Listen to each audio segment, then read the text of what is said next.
Okay, magandang tanghali po sa inyo lahat. Teka, babalik ta rin camera. Luwa kasi nagsusulat kasi mirror image to. So, I'm back. So, tatapatin ko kayo, guys. Balik na yung camera. Nalito ako. Ayan. So, RH, hello. Manood ka na sa, sa video tutorial ko. Sa lecture via TikTok. Sumasakit ang mata ko kasi naka-mirror kasi yung cellphone niya. Yun. So, once again, good afternoon po sa inyo lahat. Magandang tanghali po sa inyo lahat. Nakapag-lunch na? Hello. Hi, Rich. Manood ka sa tutorial ko Denise, hello. Say hi. So, nakapag-lunch na ba mga guys? Kumain na kayo ng tanghalian para hindi kayo magutom sa lecture ko. So, ganito na lang. Habang kayo kumakain, manood kayo sa live ko. Mas maganda yan. So, Joanna, Nix, hello! So, naka-mirror sa namin to. So, ang sakit sa mata.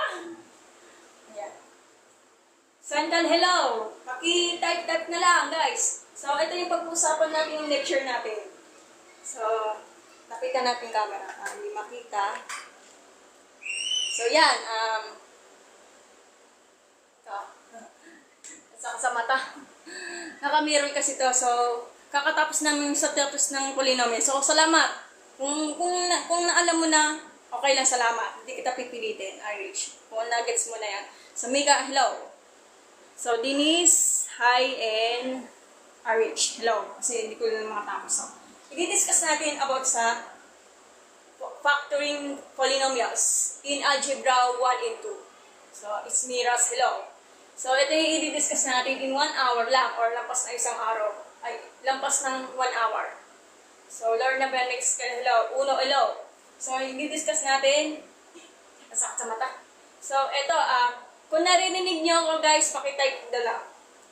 Kung narinig niyo ako, i-check niyo ulit yung mga volume niyo sa cellphone niyo. Baka yan ang problema. Kasi nirefresh ko na lang yung account sa TikTok. Kasi nagkakaproblema. So, Aris, maraming salamat sa pag-type. Okay? So, pag-uusapan natin about sa factoring polynomials. Okay? Higditan niyo ako. Sakit sa mata. Higdit lang. Yan. Hirap kasi pag-iron So, factoring polynomials. Ito. So, meron tayong apat na discussion. So, greatest monomial factor, difference of two squares, summing difference of two cubes, and factoring by grouping. Pero may dalawang uri siya. So, ito yan. Then, bago ko muna i-discuss, so, i-recall natin about sa greatest common factor na mahalaga yan. Kasi, pag inaral mo to, so, pwede mo siya i-apply into this discussion. Okay? So, may may sound na ba? Paki-check naman kung narinig niyo ako. So, kung narinig niyo ako about sa boses ko, paki-type na lang sa comment. Pag hindi, aayusin natin yung account ko. Baka yan yata nagka-problema. Okay na may signal ko, okay na may volume ko. Sige, umpisa na natin. So, unang discussion natin, bago ko man i-discuss, so i-recall natin yung greatest common factor. Recall, pag sinabi recall, uulitin natin. Sige, rinig na daw. So, balik tayo na yung camera. Wala ako maintindihan. Sino ba to? Okay. Wala ako maintindihan, okay lang talaga. 17 followers, question by question yun. Wala ako maintindihan. So talagang, kakaumpisa ko lang. Yan, dinodouble check ko yung sound. Yan. Richard, hello. So, babalik ta rin ko muna yung... Nagtuturo ka? Yes po, nagtuturo ko. Kaya accounting student na ako dati. Okay. So, wait lang, babalik ta rin ko muna yung camera. So, umpisa natin i-recall yung greatest common factor. Naka-mirror selfish Yan. Hindi po ako nagtuturo, pero talagang iyan kasi ginagawa ko sa account ko kasi gusto ko lang talaga makapagtulong. O gusto ko lang tumulong sa mga mahihina sa yan ang mission ko. Pero accounting student ako dati sa college. Yan. Nakakalito po yung topics namin. Huwag ka mag-alala, Iris, kasi dahan-dahanan ko lang i-discuss yan para maintindihan mo. Okay? So, baliktarin ko yung camera. Ay, mahina po ako sa math. Talaga lahat naman tayo may nasa math, kaya lang. Kailangan talaga, practice talaga. Kasi hindi naman math ang pinaghihinahan natin.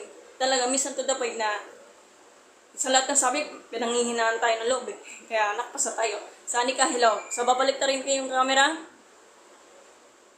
So, sa mata. So, yan. Mika 0508, hello. So, umpisa ko na yung lecture ha. Burahin ko muna to. Balik rin ko yung camera.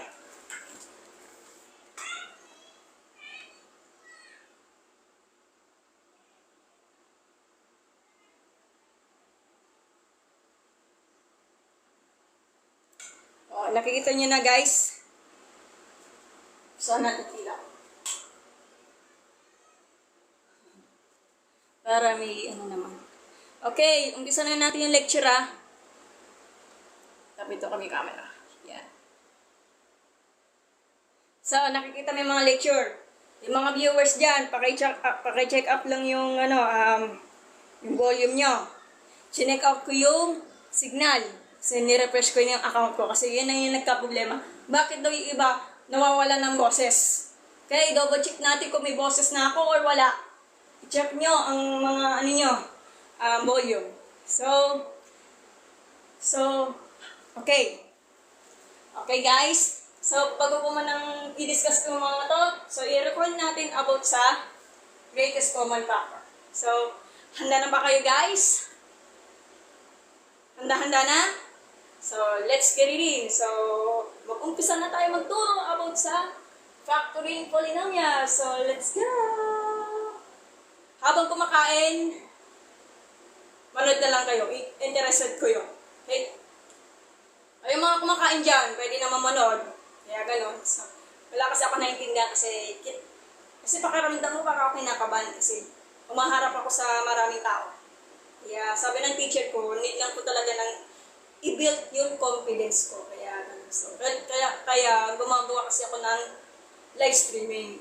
Baka kasi makatulong. Okay? So, umpisa na natin. I-recall natin yung greatest common factor. Pero, meron tatlong techniques. Listening method, prime factorization, and continuous division. Okay, burahin ko muna to.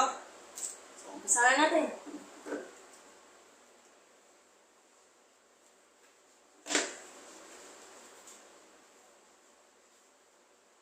Guys, live. So, live na po dito sa Binyan. Taga Binyan kasi ako.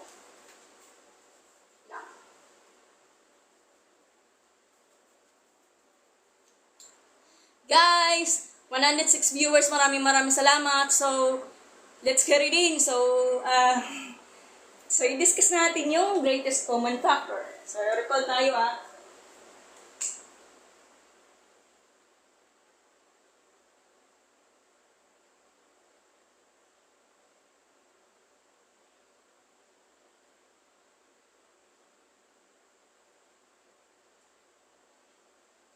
So, yung mga marunong dyan, salamat na lang. Pag hindi pa, i-discuss natin yan. Nakainit ng ano dyan. Luis Gasmerian, hello. Okay. So, tap-tap na lang. So, paki-tap-tap na lang yung mga heart rate. Baka naman, para may magawa kayo. Charot. At baka naman, mag-send kayo ng mga sticker or emoji like rose, chocolate, kung anong paman. Isa nyo, baka naman. So, umpisahin natin yung i-recall about sa greatest common factor. Okay? Pinagpapawisan na ako. Init! Okay. So, yun ay anong ibig sabihin ng greatest common factor. So, isa-isahin natin yung mga naka-word na yan. So, greatest, ibig sabihin nun, is highest. Ibig sabihin highest, pinakamataas. Then common, magkapareho. Magkapareho. Then yung factor, kasi, ang factor kasi, sa part siya ng multiplication. So, diniscuss natin yung previous live streaming about sa multiplication of whole numbers. Kasi pag factor sa pinag-uusapan, hindi lang po dalawa yan. Example, 2 times, wala may filter pen. Ayan, nagbangon ako ng filter pen. Example, 2 times, okay. So, tingnan na natin. So, for example, muna, which is the 12. Kasi, 12 is the, yung 12 kasi, ano siya, product siya. Kasi sagot siya sa multiplication. So, ano ba talaga ang factor up? So, ano ba talaga ang factor niya? So, pwede na siyang i-factor up. So, ano ba iisip natin? So, pwede naman 4 times 3, pwede. Pwede naman 6 times 2. Marami kasi ang factors about sa 12. Ang tawag dyan, factors. Yung 4 tsaka 3, ang tawag dyan, factors. Pwede naman 1 times 4 times 3. Ang tawag dyan sa tatlo na to, which is 1, 4, and 3, is mga factors yan, mga yan. Okay? Yeah, ganun. So, ibig sabihin, ang target natin dyan, mahanap natin yung greatest common factor. So, for example, meron akong kodigo nito. May lecture ako dito. So, for example, GCF of 18 and... Nagla. So, for example, example is...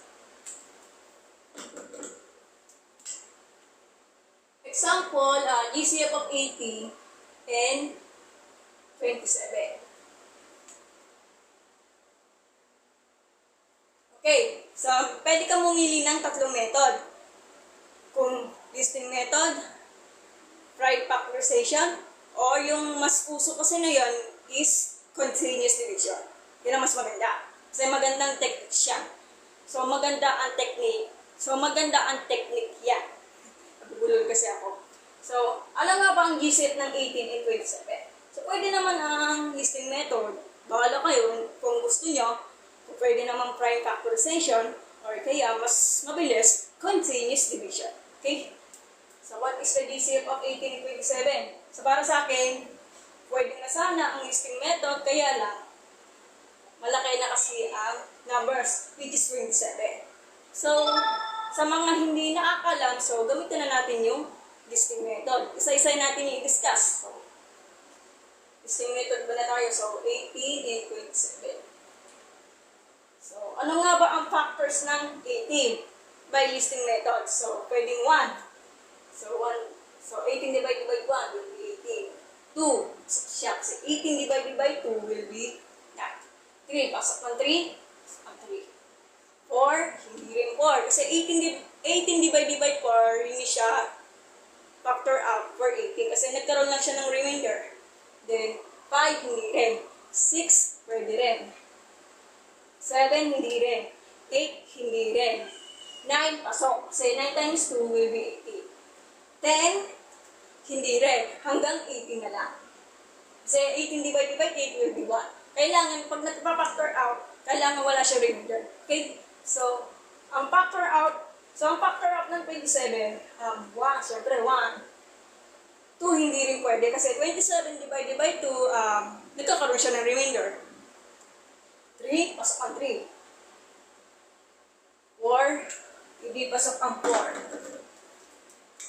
5, hindi rin. 6, ang 6, teka lang.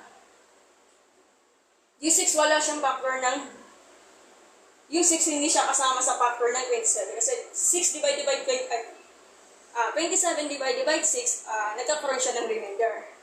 7, hindi rin.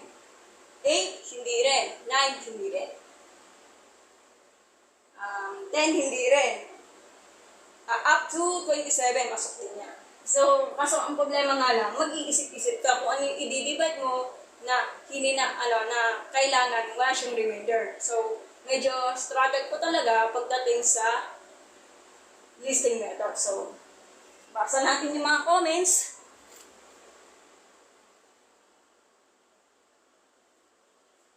Can you try the grade 6 math, please?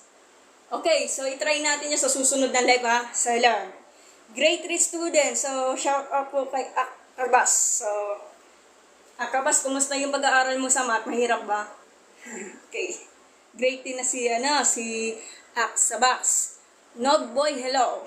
Salamat sa pagta-type Arwich ha. Napakabait niyo po. So, yan na natin si host. Okay. Balik muna tayo. Problema sa listing method. Mag-iisip ka na mag-iisip kung ano yung ka-factor mo na kailangan wala siyang remainder. Halimbawa, factor 3 kasi 27 divided by 3 will be 9. Tapos wala siyang remainder, di ba? Yan. So, tapos na tayo dito. Listing method yan, di ba?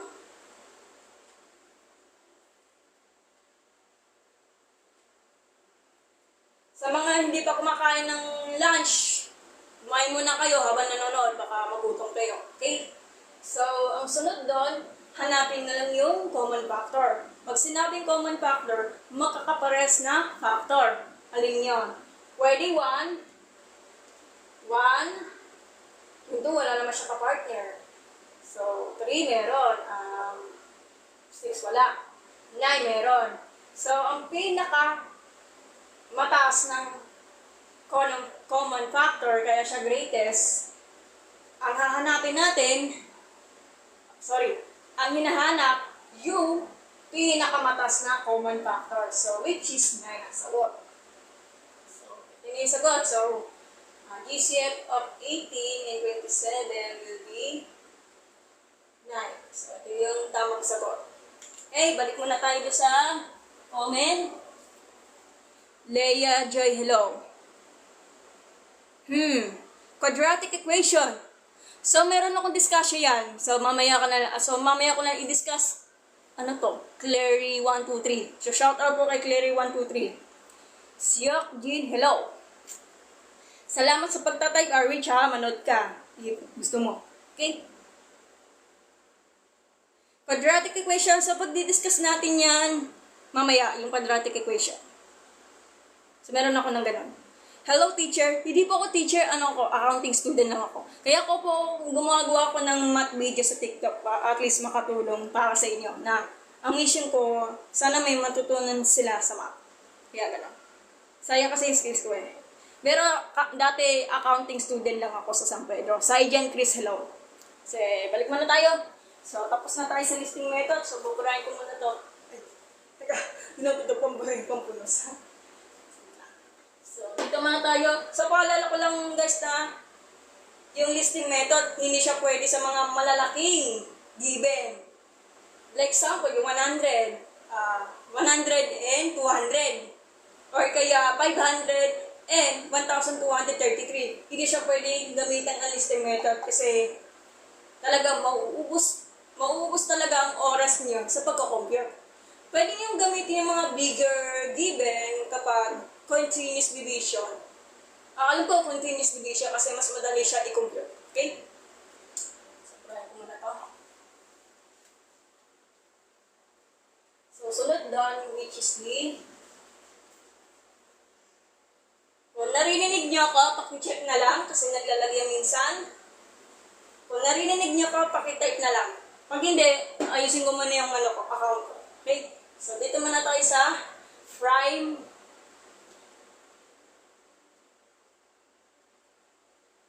factorization. So, ano yun? Prime factorization.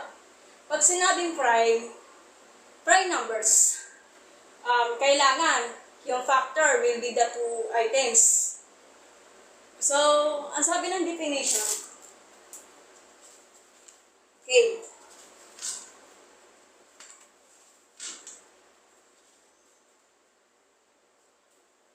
so pwede naman exactly 2 factors lang ang prime numbers. Pero sa ibang definition, can be divided into 2 without remainder. Pero ang formal definition ng prime numbers, so sulatin ko muna to. Prime numbers. So, waiting pa lang ha, magsusulat ako ng meaning. So, prime numbers. Definition. Ito na,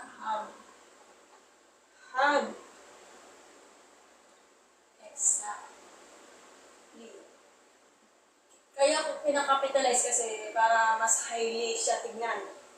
2 factors.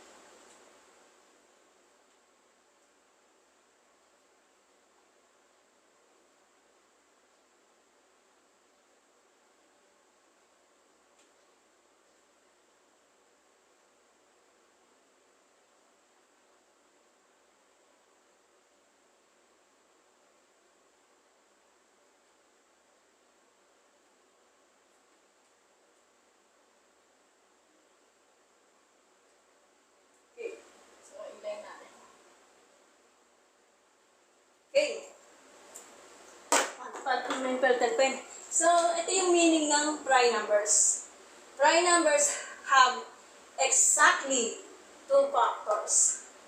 Kailangan exactly 2 factors. The factors are 1 in the number itself. For example, yung 2. Kasi part siya ng prime number. Kasi 1 times 2 will be 2. Kasi nga, 1 times itself. Kasi yan ang definition ng prime numbers. Ang 1 and 0 ay hindi siya prime numbers. At lalo na, hindi siya composite. Kasi yung 1 and 0, ano siya eh, parang special number siya. Yeah, ganun. Paalala ko lang ha. Ito example ng prime numbers. Ito example na. So, 2, 3, 4, yung composite yung 4 eh. 5, 7, 11, 13, 17, and so forth kasi wala siyang katapusan. Okay? Paalala ko lang sa iyo, yung 0 and 1 are not prime numbers. And composite number. Special, ano eh,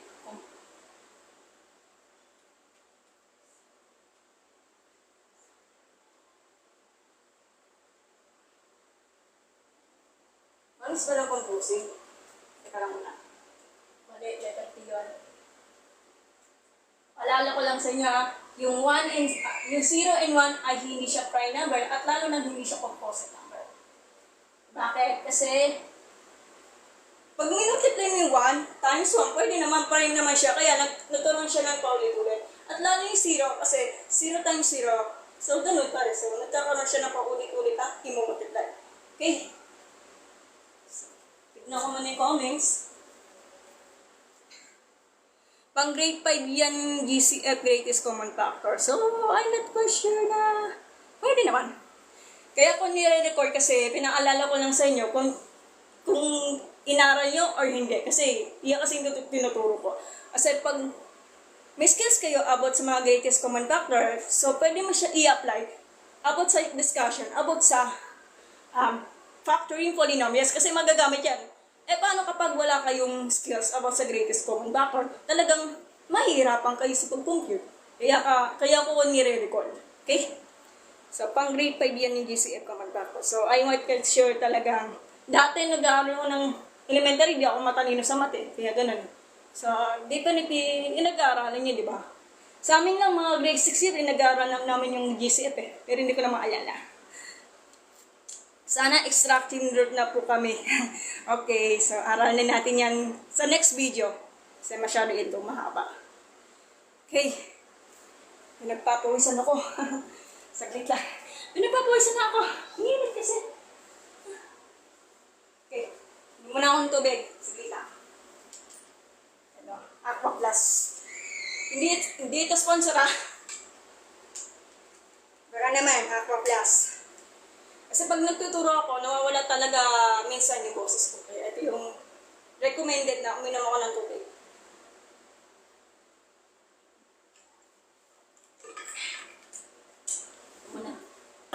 Okay. So, kung nakita niyo yung lecture ko, paki-screenshot na lang po. Okay? Para na makapag-solve na. Okay. Right, muna to. Dito muna tayo sa prime factorization. So, diniscuss ko yung prime numbers. So, pag-usapan natin yung prime factorization. Tapos na tayo sa prime numbers. Sa mga hindi nakakalam yung nagbigay dyan, yung walang kaalam-alam sa lecture ko na ngayon. Okay? Sa mga nakakalam, maraming salamat. Okay, walang stoto. So, pag pinag-usapan natin yung prime number. So, ano nga ba ang factorization? Kailangan, kunwari, nagbigay ng given, let's say 14. So, kailangan mo siya i-factor out gamit ang prime factorization.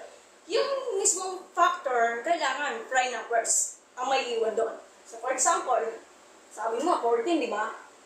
So, ano nga prime factor yung 14? So, mag-isip tayo, pwede kayo mag-divide kung marunong kayo mag-discard. So, 2 divide 7, pwede naman. So, 2 divide 7, I mean, 2 times 7 pala. So, 2 times 7, pwede naman. Yung 7, prime factor siya. So, pwede naman 1 times 7 naman. So, ang prime factorization ng 14 will be, nakala naman dito. So, hindi ka problema dito. So, prime factorization ng 14 will be 21 times 2 times 7. Because, kailangan yung factor out ng 14 prime numbers kasi yung 1, 2, and 7 are prime numbers. Kaya siya prime factorization. Okay? So, tawag dito sa mga ganito, factor 3 kasi nagmumukha lang siyang puno. Like something na sinabi sa akin ng math teacher ko, hindi naman siya puno. Charot lang. Weird. So, kailangan yung factor out will be the prime numbers. Okay? 1 times 2, 14. Ay, mali. 1 times 2, 2 times 7, 14. So, pag pinovercheck mo. Okay? So, bibigyan ko naman ako ng example. Okay, for example, sa prime factorization is ganun pa rin, 18 and 27. 18 and 27. So, buhat tayo ng factor 3 ng bawat given na yan. So, 18. So, ano yung prime factorization ng 18? So, buhat tayo ng factor 3. Kailangan factor up. Prime numbers ha. Ulit-ulit ko ha. Kaya inuulit-ulit ko. Pwede naman 2 times 9. Pwede. So, 2 times 9. Pwede rin. Kaya lang, yung 9, composed number yan. Kaya nga mag-factor out ng 9. So, will be, pwede naman, sa bagay, pag, kailangan, yung prime numbers, pagkakasama naman para komplikado kasi yung pagkakasulat niya. So, pwede naman wala. Depende sa gusto mo. So, sa akin, hindi ko nilalagay ng 1 kasi gets. So, na-gets ka. So, na-gets ko na po yan. So, factor out ng 9 will be 3 times 3. Okay? Or kaya, ganito, let's say 1 times 18. Pwede naman yan. Kaya, ganito, flip nyo, 2 times 9. Or kaya, ganito. So, maliwan yung 18, di ba? So, kukunin natin yung prime number. So, which is 1, 2, 3, and 3. So, will be equal with, ganito yan. Kita niya, di ba? So, 18, factor up ng 18 will be, so, 1 times, sige, tugtog na lang para algebra talaga. So, 1 times 2 times,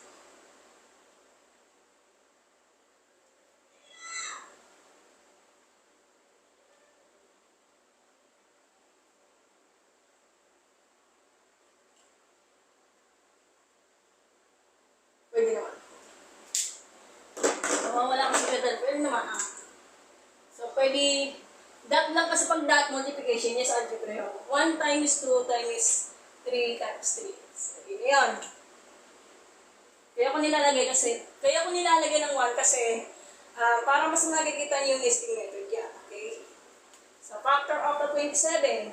Kasi ang 27, composite number. Na kailangan i-factor out ulit yan. Okay?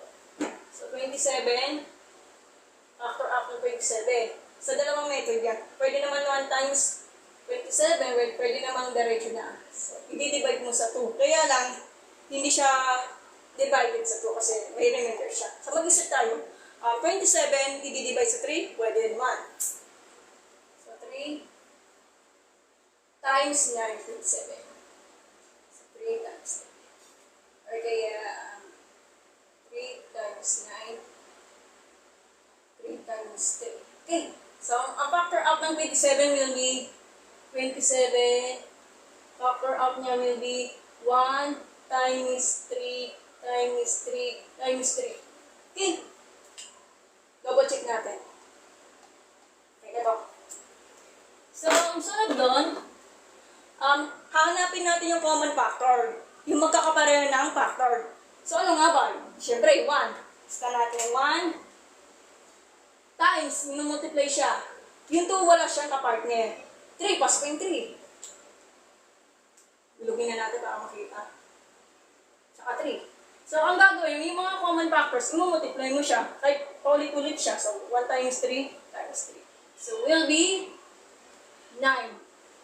So, ang greatest common factor ng 18 and 27 by prime factorization will be 9. So, medyo mabilis lang siya i-compute. Okay? So, balik muna tayo sa mga comments.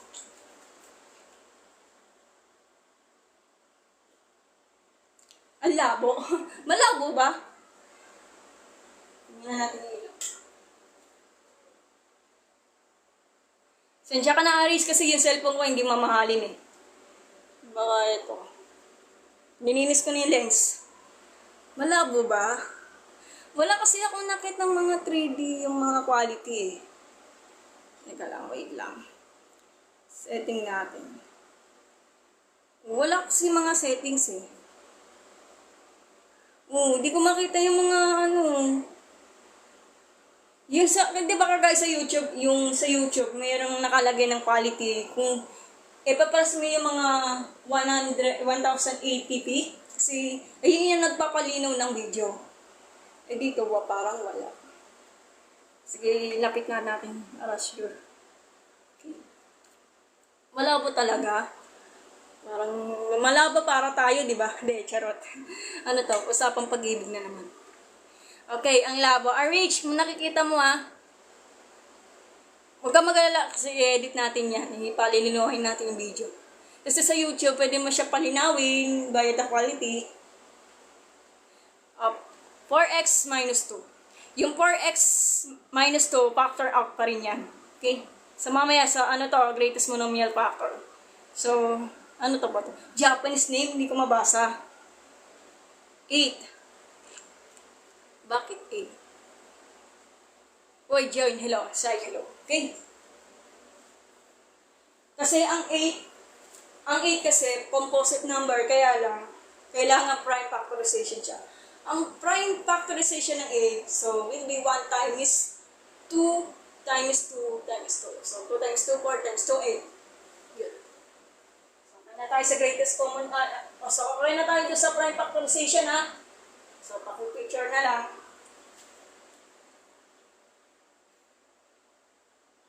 Wala kasi akong quality na camera eh. Hayaan mo pag nakabili ako ng mga mamahaling camera. Charot. Yung mga iPad ba yun? iPod, yung mga tawag yun, yung pinakamamahaling na cellphone, which is the iPad Pro Max. Mahal yun eh. Hindi ko kayo bilhin niya. So, burahin ko muna to. So, sunod doon is continuous division. Madali lang yan. Para ka nang nag-divide. Para ka nang nag-long division. Yung muna akong tubig. Yung papusan niya ako.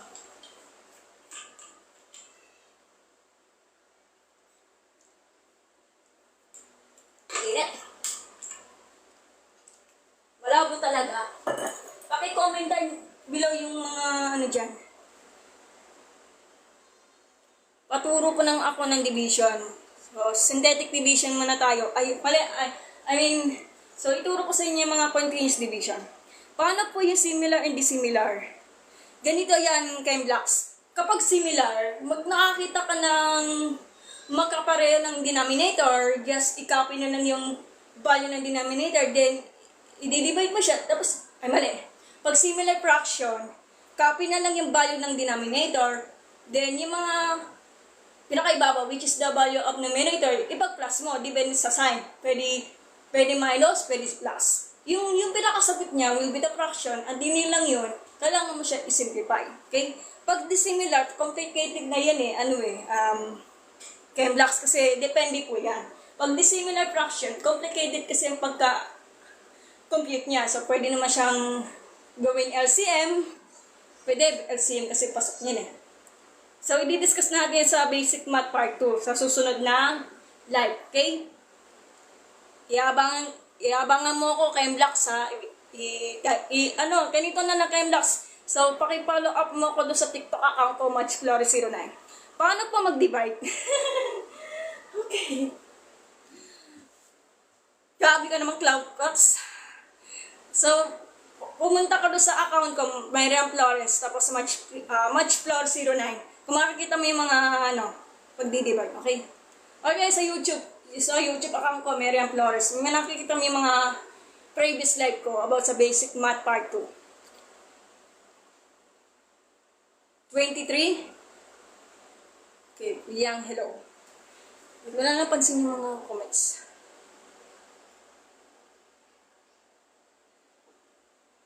Division.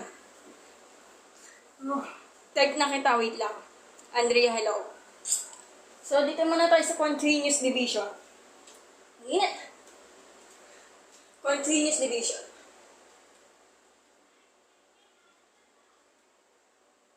Malas ba spelling ng continuous? Ngayon ako sa credit, sa totoo lang Iwan ng English Continuous. Pero naman, ang katapan ko.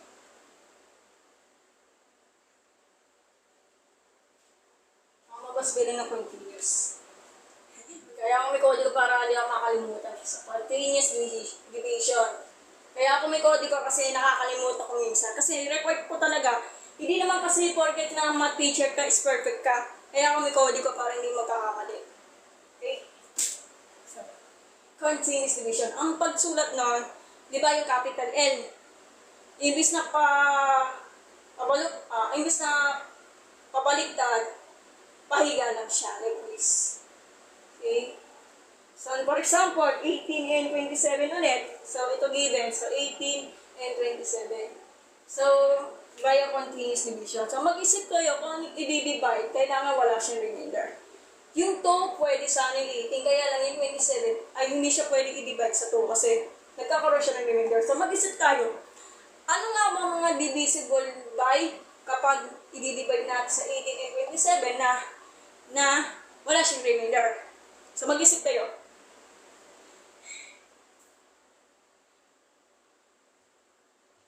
Pwede 3. Okay, 3. Pwede sana 6 kaya lang. Problema So, pwede 9. Mayroon ang 9 kasi divisible by 9. Kailangan pag-aralin mo ulit yung mga disability rule kasi mahalagang yan. Pwede sanang 9 para advance naman. Pero pag-aralin mo yung ulit yung mga disability rule kasi para hindi kayo mahirapan. Pwede sana 3 kung kampate kayo, kung ayaw maniwala. Para sa akin 9 sana. Kaya lang, double check natin ulit yung 3. Okay? So, i-divide yung 3, yung 18 sa 27. So, 3, pwede 3. Pwede 9. So, 18 divided by 3 will be 6. Wala naman. So, 3, 6. So, 27 divided by 3 will be 9. So, etong ganito na to, pwede mo siyang ulit i-divide kasi naka-composite number yan. Ang maiwan kasi dito, kailangan prime numbers yan. So, pwede 3 ulit. 6 divided by 3 will be 3. And 9 divided by 3, mali, ito pala to. So, 6 divided by 3 will be 2. And 9 divided by 3 will be 3. So, naka-prime numbers yung mga yan. So, hindi naka-divide yan. So, ang gagawin lang dyan, ito yung mga nasa labas na to. Ang gagawin lang dyan, i-multiply mo siya. So, 3 times 3 will be 3. Ano ba yan? Struggle is 3. So, 3 times 3. 3 times 3. So, will be 9. So, itong tamang sagot is 9. Okay na tayo sa continuous division, ha? So, double check natin yung mga comments. 2 and 9. Pwede naman 2 and 9. Tsaka 2 and 3. clouds, 6 and 9. Kaso, problema yung 27 kasi hindi siya divide sa 27. Pwede naman siya isa-isain. Kuya, 6, pwede 6. Try natin. So, 18 and 27. Paano what if 6 down? Pwede ang pasok sa 6, kaya lang 27, yun ang problema natin. Pwede, pag nagkakaroon siya ng hindi siya divided sa 6 sa 27, pwede mo siya kopyahin na lang. Kasi gagawa ka na paraan. Okay? So, 6 daw ang sabi. So, 3. 27 divided by 6. Parang 24. Pero malabo, 27 yun. Pero ito, pwede siyang 3. Medyo malabo ito eh. 6. Hindi rin pwede ng 6. Ito, problema natin yung ganito eh. So, yun nabasa ko sa libro. Kasi pagkapati ka, kailangan magdi-divide ka, magkapareto. Hindi naman pwede isa lang nag-divide, tapos ito, remainder na. Yeah. Kasi hindi naman ako napuwi sa grade 6, mali-mali ako sagot eh. Pwede sana 3.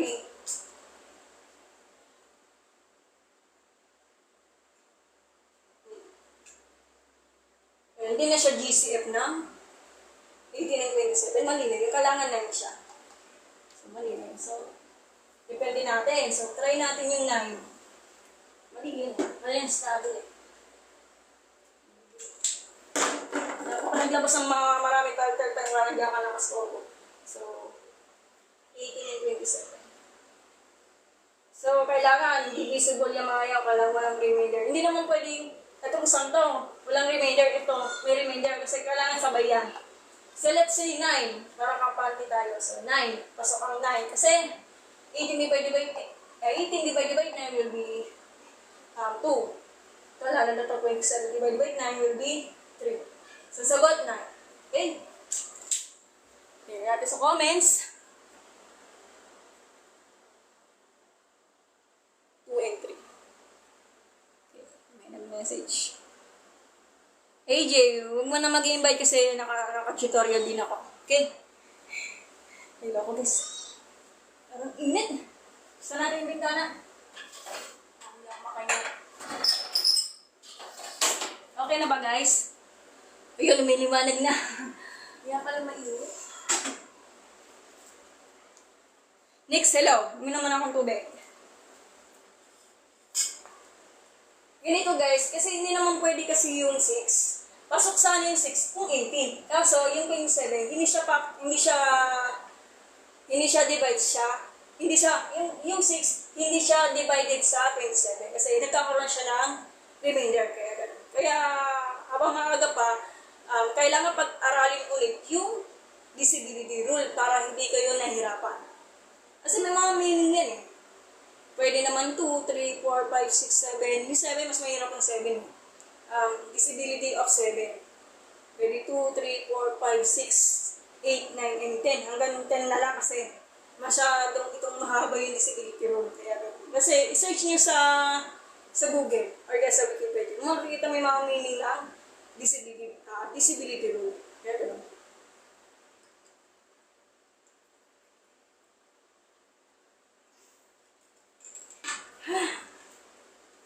Kaya yan, Marian. Okay, screenshot. So, natapos na natin yung recall about sa greatest common factor. So, ang unang topic ang gagawin natin, which is greatest monomial factor. So, yay! So, may skills na tayo about sa greatest common factors. Tinuro ko na sa inyo, di ba? Yay! Natapos na natin. Yung recall niya. So, burahin ko muna to. Kaya pala, mahirap pala magturo. Nakakapawis talaga. Kaya saludo ko sa mga teacher niya. Yung mga teacher yan, mga bayani yan. Kahit anong mangyari sa mga estudyante, hanggat hindi niya natuturo pa rin siya para natuto yung mga estudyante. Kaya ayoko talaga maging teacher kasi ang hirap pala. Nakakapagod. So, unang discuss natin about sa factoring polynomials. Okay, factoring polynomials. Pag polynomials, many terms yan ang polynomials. Pero kasama yung monomial, trinomial, tsaka binomial. Kasi part siya ng polynomials. Pero, special meaning kasi ang polynomials. Many terms na yon. Pwede siya 4, pwede siya 5, pwede 6 na terms, 7 terms, and so far. Pag pinag-uusapan yung 1 terms, 2 terms, 3 terms, ibang usapan na po yan kasi may sarili na siyang tawag. Yeah, so, try ko na. And pinakabahan ako. First discuss natin sa factoring polynomials.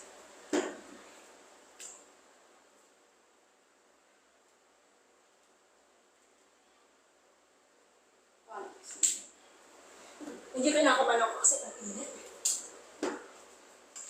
Factoring polynomials. Polynomials maraming terms siya. Pwede pang-4 na terms, pang-5 terms, 6 na terms, 7 terms. Kasi kung nakikita mo yung exponent, yung pinaka-highest exponent, which is, 3x to the 6th power. Kasi nagkakaroon na siya ng 6 na terms. Okay? So, unang discussion natin is all about the greatest monomial factor. Medyo madali mo siya. So, greatest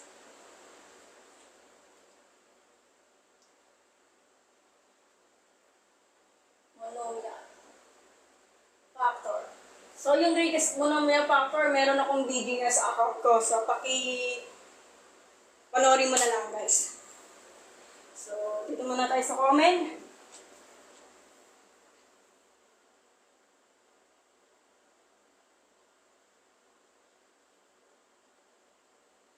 Walton Chan, hello. 1 plus 1, 5 plus 5. Ibang trip na naman to. Ay, French. Jem, hello. Bawal na ba share dito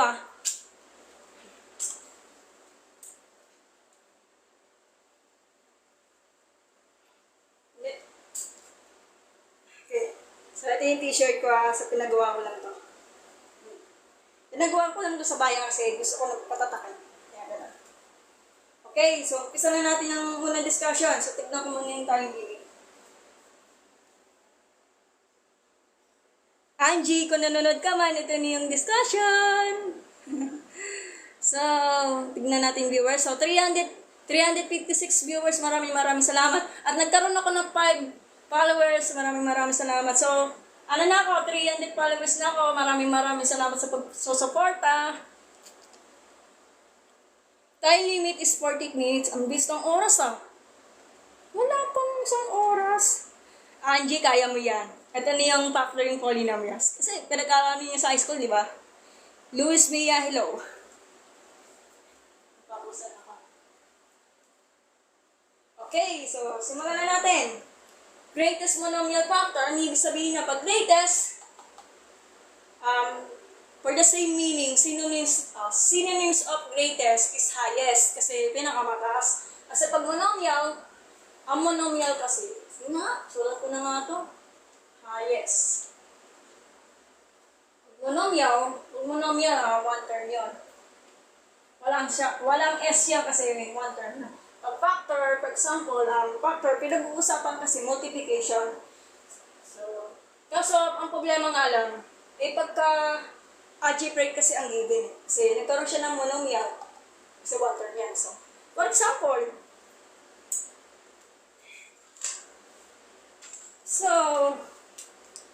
greatest monomial factor.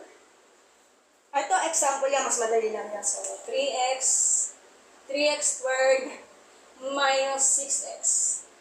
So, ito yung given for the greatest monomial factor. Pwede mo siya i-apply. Ito, yung given kasi, ano siya? Binomial siya kasi nagkaroon siya ng 2 terms. Ang pinag-uusapan natin, greatest monomial factor. Ano yun? Yung pinaka-factor up for the greatest monomial factor. So, paano yun? Ang gagawin lang dyan, pwede mo siya i-factor out yung given. Then, i-divide mo siya. So, ganito yan. Ang technique yan, etong 3 and 6, kukunin natin GCF niya. So, what is the GCF of 3 and 6? So, hanapin natin for listing method. So, 3 and 6. Maybe 1 and 3. Then, yung 6, 1, 2, tsaka 3, pwede yan 3, 6. Okay? Yung greatest common factor natin ng 3 and 6 will be 3. So, okay na tayo, di ba? Then, ganito pag sa variable na may exponent. Kung ano yung pinakamababang exponent, ayun yung kukunin natin. So, papakita ko sa inyo So, x squared tsaka x. So, yung exponent niya will be 1. So, alam naman na hindi mo itong, alam mo naman na hindi itong sinusulit yung exponent, which is 1. So, in that case, kapag naghahanap kayo about sa mga pinakamababang exponent, so, kailangan natin makita yan. Okay? So, 1. Walang naman. Yan.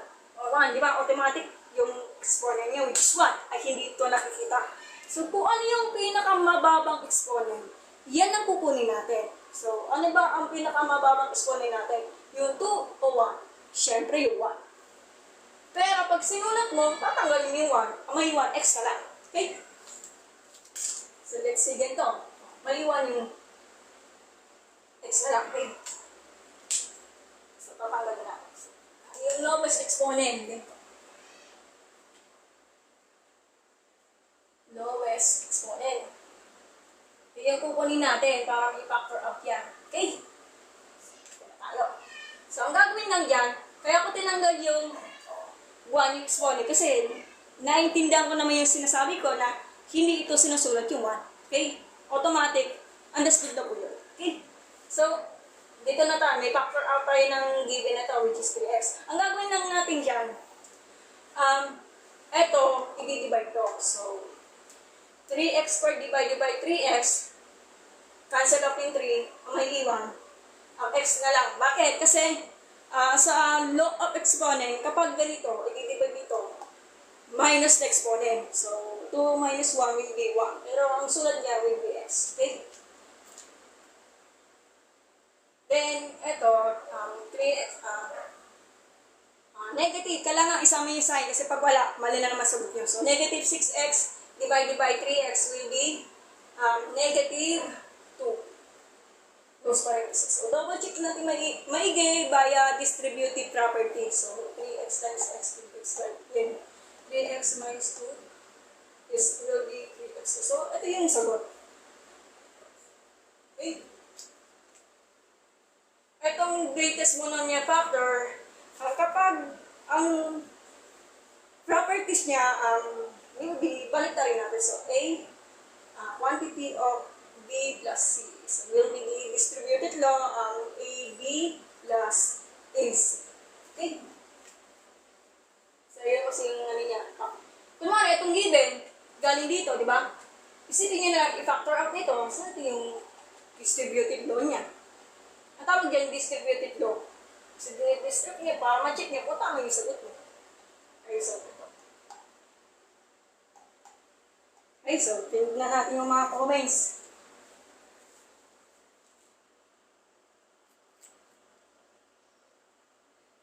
Break time na, ma'am. Tapos na break time, Angel, kung kumain na ako. Tanghalian na. So, 1:21 ang oras na yon. Quadratic equation po. Sige, wait lang muna, Sino ba to? Peter Simic. Tignan natin yung time limit. So, 52 minutes na. Bukang malabo na yata makabot ito. Ma'am, school po yan. Hindi po. Nasa bahay lang po ako. Hindi po ako teacher Wesley Cross. Isa na po ako dating accounting student na gusto ko talaga magturo ng math sa TikTok account. LB, hello. Sige, wait lang. So, screenshot nyo na yung greatest monomial factor, So, magbibigay pa ako ng another example. Kasi baka ka naman i-refresh yung utak niya kasi pwede niya kasi balik-balikan. Kasi pag kinakalimutan niyo, wala na. Sayang lang pinaghirapan niyo sa pag-aaral niyo. Kasi ang pagkukumpute sa math, parang paulit-ulit. So make the practice, kaya ganun. Dulan ko na. Ay, papusin ako. So, another example muna tayo. Sama.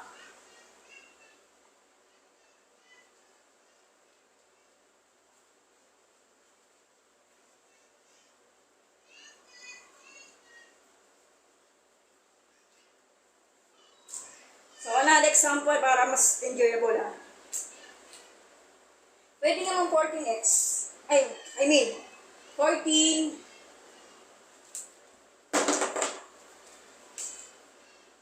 14a to the fourth power. Ayan, pinakamahirap na yan. Plus 35. 35a squared. Madali lang yan. Isipin nyo, pag nakakita ka ng ganitong ang tawag ng expression kasi wala siyang equal sign. Magkaiba ang expression, magkaiba ang equation. Kasi pag expression, wala siyang equal sign. Kaya nagkaroon na siya ng rational number. So, pag rational number can be exact for the point a over b. Nag-exact yung sagot niya. Pag irrational pinag-usapan, hindi siya exact for the fraction point of a over b. Nagkakaroon na siya ng decimal point. Like example, yung rational number, like example, 1/2. Kasi exact naman yung sagot niya. Ang value of pi ay irrational number kasi meron siyang to the point, yung sagot niya will be the decimal form. Kaya ganun. The square of 2 kasi irrational number yan. Pag ginumpis sa calculator, let's say 1 point blah blah blah. So may na ako sa mga decimal point. Ito rational number naman to Kasi wala naman siya equal sign, naka-expression na yan. So kung nakikita mo yung mga ganito, medyo natakot kayo kasi natatakot kayong sumugot. Madali lang yan kasi may skills kayo about sa greatest monomial factor. So greatest monomial factor na makatapat yan. Dali-dali lang naman yan. Ang gagawin mo dyan, factor up mo lang. So huwag kayong matakot. Ang unang gagawin, greatest common factor ng 14 and 35. So i-advance natin. So greatest common factor ng 14 and 35 will be 7. 7. Then, Gauss expansion. Then, ang sunod doon, hahanapin mo lang, ito yung variable, which is a and a. So, hahanapin mo yung pinakamababang exponent. So, ano nga ba? Yung 4 or 2? Siyempre, yung 2. So, yun yung kukunin natin. So, a square. Then, lagay mo natin, lagay na natin yung konting parentheses like this. Kasi para makapag-divide ka tayo. O sige, lowest parentheses na lang para magkasya. Kasi naka-binomial yan. So, ang gagawin natin, i-divide mo to. So, ganito. Isa-isa. Okay? So, mali. Mali pagka-divide kasi magkakabalik. So, 14a to the fourth power divided by 7a squared. So, will be 2. So, 14 divided by 7 will be 2. Then, a to the fourth power divided by a squared. So, kapag ganitong properties niya, so, then subtract the exponent. Kapag magkakapero ang base. Ang tawag yan, law of exponent. Kasi, i-discuss yan sa susunod na video. Okay, ulitin ko. Law of exponent yan. So, kapag nakikita mo yung mga magkakapero ang base, which is a, i-divide mo yung, division yan, division of exponents. Pag nakita ka ng mga makapareho ng variable, then magkaiba sila ng exponent, divide ang pinag-usapan. So, isusubtract mo yung exponent. So, which is 4 minus 2. So, will be a square. A tsaka square. Okay? Plus, ganito. So, 35a squared divided by 7a squared. So, cancel out yung a squared. Kasi ibig yan na lang kasi magkapareho. O 35 divided by 7 will be 5. So, positive 5. At huwag niyo kakalimutan yung sign. Kasi pag hindi mo sinama yung sign, talagang nililito kayo at nagkakamali kayo. Yan. Yun yung tamang sagot, ha? So, box na natin. Double check. Bayad distributive property. So, 7a squared, 14a to the fourth power. Kasi pag pina-plus yan, times yan, di ba? So, 2 plus 2, 4. Tapos copy nyo yung base. Then, distributive law. Saka pa, mga kalang. So, 7 times 5, 35. So, okay na. Ito yung tamang sagot. Factor out yan, ha?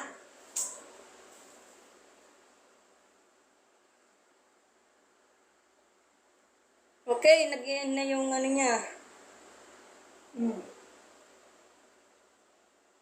4 minutes na lang yung pagitan, guys. Okay, 4 minutes na. Joanna Hopsilo. Okay. So, kulang pa natin sa oras yung ng discussion na. Okay, 4 minutes na lang. So, tapos na natin yung isang ganito. Okay, ko na tayo doon ah. So, another example is x to the 5th power. Madali lang yan. X to the 5th power plus 7. Medyo mahirap yan sa mga hindi nakakalak. So, ang gagawin natin dyan, hanapin mo lang, siyempre, yung numerical coefficient natin, which is 1, ay understood na po yan. So, maging 1 na siya. Pero hindi siya sinusulat. So, ang dapat lang natin gawin, ito lang may iwan natin. So, hanapin mo lang yung pinakamababang exponent. So, which is 5. Then, copy na lang yung x. So, yan. X to the 5th power. Then, i-divide. So, kuha tayo ng longest parenthesis. So, i-divide mo siya. So, 5 to the 5th power times 5 to the 5th power. So, will be 1. Huwag niyo isipin na pag ganito, pag divide, cancel out yun, magiging 0. Hindi po. Magiging 1 na siya. So, positive x to the 7th power times, positive x to the 7th power divided by x to the 5th power. So, subtract the exponent. So, copy na lang yung positive x, then subtract. So, magiging 2. So, ang tama sagot will be x to the 5th power. Ang sagot will be x to the 5th power times the quantity of 1 plus x squared. Pwede tayo, di ba? So, sunod doon, bilisan natin province yung tagitan. So, sunod doon, 10 x squared minus 6. Factor out natin yung via greatest monomial factor. So, greatest common factor ng 10 and 6, so will be 2. 2, tapos yung So, susulatin ko natin yung x to the 0 power kasi para mahanap natin yung pinakamababang x1. Para nakikita nyo, diba? Box ko muna to. Okay? Ang original given, 10 x squared minus 6. Okay? Kaya ko ito sinusulat kasi hanapin natin yung pinaka-exponent. Since pinakamababang exponent, ito yung magiging resulta niya. So, pag sinimplify mo yan, magiging 1 na siya. So, automatic, pag kines mo to, mali, x to the 0 power, magiging 1 na siya. Okay, tandaan nyo ha, hindi yung 0 over 0, undefined na yun.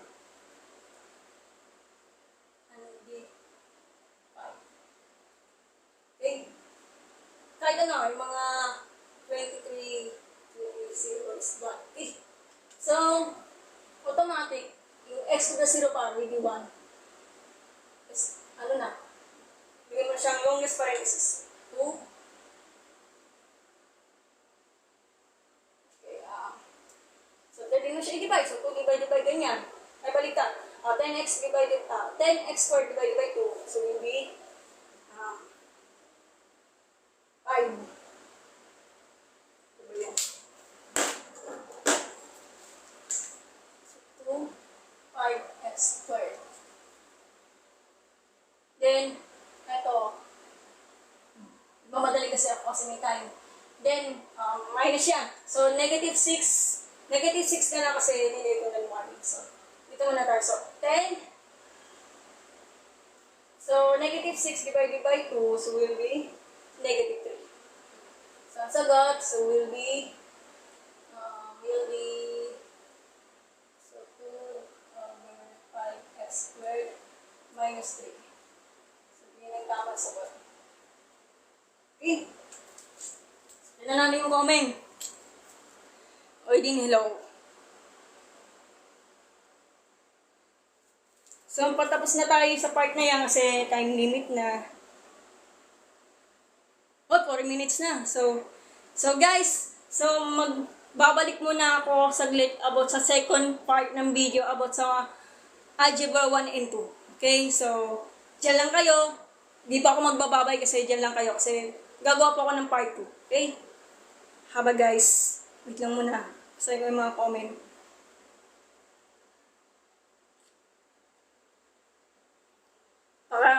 Guys, paalala lang, screenshot na lang yung mga sagot ha.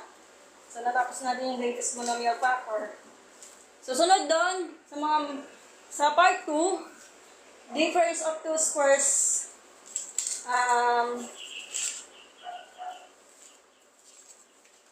difference of 2 squares sum and difference of 2 cubes. Tsaka yung factoring by grouping. Tatlo na lang yung maging discussion natin. Okay? So, Jaya, shout out po sa inyo. So, babalik mo na lang ako mamaya. Okay? Diyan lang kayo.